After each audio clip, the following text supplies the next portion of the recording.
بسم اللہ الرحمن الرحیم۔ آپ دیکھ رہے ہیں پنجاب رنگ نظارے یوٹیوب چینل۔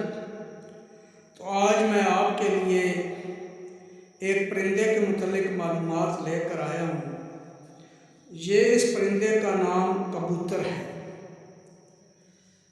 کبوتر ایک ایسا پرندہ ہے جو لمبی پرواز کر سکتا ہے اور خاص آوازیں نکال سکتا ہے۔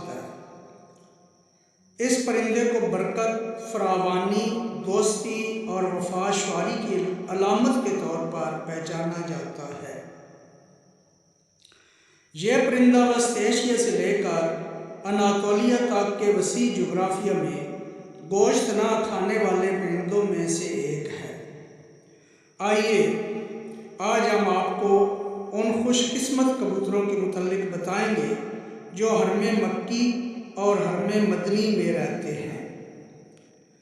حرم مکی سے مراد کعبۃ اللہ شریف اور حرم مدنی سے مراد مسجد نبوی، روضہ اطہر نبی کریم صلی اللہ علیہ وآلہ وسلم ہے۔ مکہ مکرمہ اور مدینہ منورہ میں مسجد حرام اور مسجد نبوی کے اطراف میں بہت سے عمرہ و حج زائرین ان کبوتروں کو بڑے شوق سے دانہ ڈالتے ہیں۔ آپ جب بھی ان مقدس شہروں کی سرزمین پر قدم رکھیں گے تو کبوتروں کے جھنڈ آپ کو لوگوں کا استقبال کرتے ہوئے نظر آئیں گے۔ گردنوں کے نزدیک نیلے یا سبز مائل پروں والے یہ کبوتر خاص اہمیت کے حامل ہیں،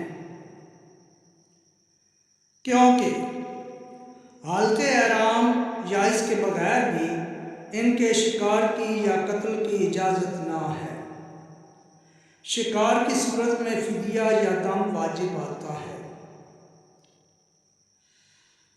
پیارے ویورز، ان کبوتروں کو نقصان پہنچانے کی حرمت اس امر سے وابستہ ہے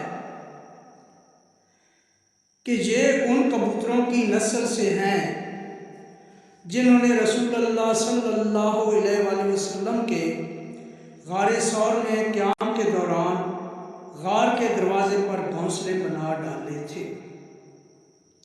ساتھ ساتھ آپ کو یہ بھی بتاتا چلوں کہ فاختہ، جیسے پنجابی میں گگی کہتے ہیں، وہ جو تھی اس کی نسل سے یہ کبوتر بھی ہیں۔ ایک اور روایت میں آتا ہے کہ ان کبوتروں کی نسل کا تعلق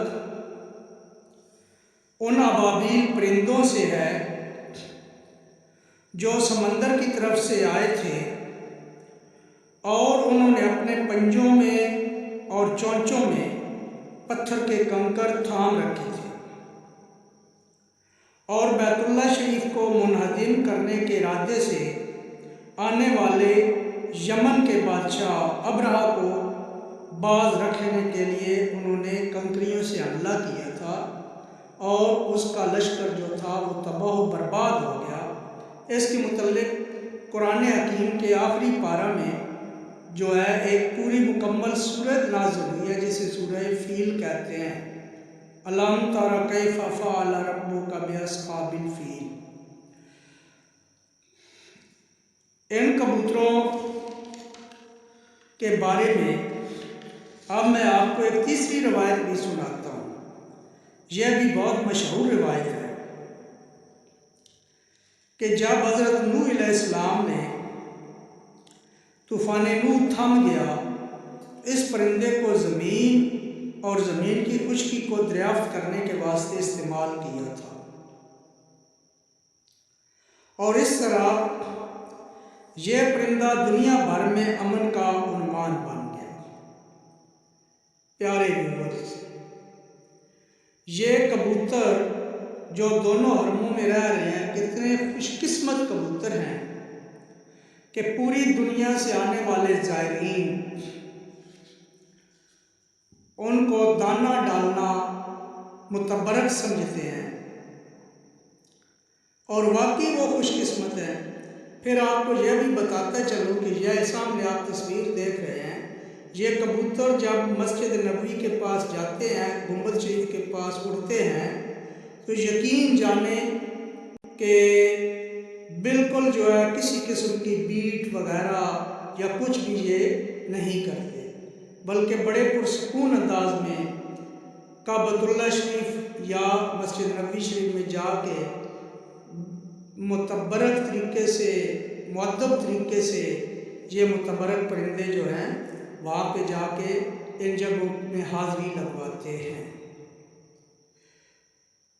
ان روایتوں میں سے ہم جو بھی روایت درست سمجھ لیں، خواہ ابابیلوں والی روایت ہو یا حضرت نوح علیہ السلام والی روایت ہو یا غار ثور کے دانے پر گھونسلے بنانے والی روایت ہو، تینوں روایتوں میں سے کوئی بھی روایت ہم سمجھ لیں کہ یہ درست ہے، تو اس کے مطابق یہ دونوں حرموں کے کبوتر ہمارے لیے نہ صرف متبرک ہے بلکہ قابل صد احترام ہے۔ پھر ان کے بارے میں حرمت آئی ہے کہ انہیں کچھ نہ کہو، انہیں مارنے یا شکار کھیلنے کی مکمل طور پر پابندی ہے۔ اگر ہم حالت احرام میں ایسی غلطی کر بیٹھتے ہیں یا حالت احرام کے بغیر بھی، تو ہمیں فدیہ یا دم یعنی جرمانہ دینا پڑتا ہے۔ تو امید کرتا ہوں کہ میرے پیارے ویورز آج کی ویڈیو کو پسند فرمائیں گے، تو ساتھ ساتھ جو نئے آنے والے دوست ہیں ان سے بھی گزارش کروں گا اس چینل کو سبسکرائب کریں، اپنے دوست احباب کو اس سے متعارف کرائیں تاکہ ہماری ان کاوشوں سے بہت سے لوگوں کو فائدہ ملے، معلومات ملے، چونکہ ہماری کوشش ہے کہ ہم نئی سے نئی معلومات آپ کی خدمت میں پیش کریں۔